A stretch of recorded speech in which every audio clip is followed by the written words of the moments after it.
Kiryandongo district atukorora nti ekiro kya leero niwo basobola kuba ni bakoma member of parliament wa Kibanda North tukorora nti 2015 tukasa kuba tukoma president hamna bakurasi but for the case of Kiryandongo tukorora nti isi yatukise ballot papers tutabona candidate amanyenka alomasi Benjamin akajana misinga ballot paper so kiro kya leero niwo basobola kuba ni batekaniza Akaruuru Kibanda North eri mu Kiryandongo district omunyo sub region tukura nti akikare ekyo ala abantu abakuika munana bonyini abakwende ekikare kya member of parliament oba kukuratira Kibanda North no tukorora twenaho linaitwe Roger on ali wa NUP twenaho Bihemaiso David Bagonza on ali wa DF twenaho Ligambo Bat Taylor on ali independent country now na Lomas Benjamin on aliwa NIT twinao Ngopek Lenos aliwa NRM twinao Ochan Zakaria on aliwa UPC then twinao Taban Idi Amin on aliwa independent hamna wataka William on aliwa wa FDC otukubanturanti Akaruuru kanu lero basokuba ni bakoma kandi obwire buno toli atali center hana Kiryandongo district local government kandi bamukuba ni batalinga obuluru from different polling stations otukuba ntura Kiryandongo ina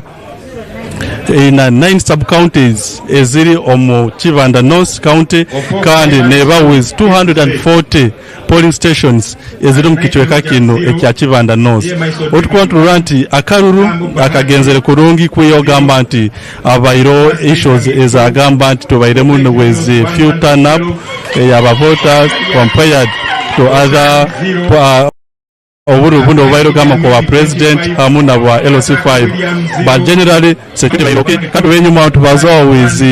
CLO wa Batany North ali Kiryandongo kugwa Solomon Mugisa atugumize gengo the hard boss motorized and foot patrols ezibairemu ezaba mahe hamuna police aweni barubata ni ba patrollinga and also each sub county ibare ine motoka ekurubasa security kuranti baba baina obururu oburongi otukubantu for the case of Kiryandongo North competition eri wa the former president of Uganda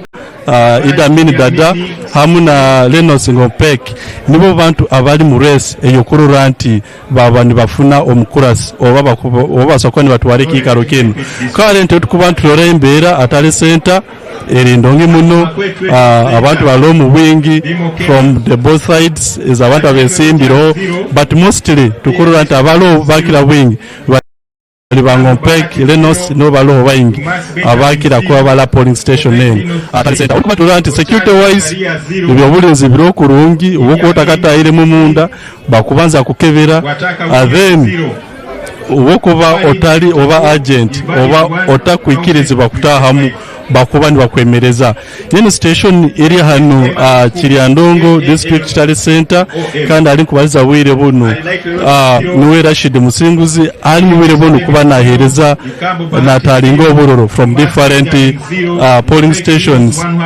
niko okyo embera erano Kiryandongo tali center abantu bakujaguza abantu bakusemererwa but all in all tukulinda kurora ekijja kuba nikirugayo oba ekya EC returning officer ajja kuba natusobora hanyuma as tayari television tujja kubaho ntubahereza each step and all the developments as twinaho here at the center. Unfortunately utugezere kufuna the candidates abesimbiroho tukurora nti busawa yakaizire kuyo tumanyisibwe ngo Ngopek Lenos alomuhanda kuija kandi kaire kona alajja kuba naikira tujja kuba tubasobora oba tujja kuba tubahereza tumutavyo winga how has been the day Akaruuru kagenzere kata omukichoka kino ekya Kibanda North Yogoma COU Kiyogoma COU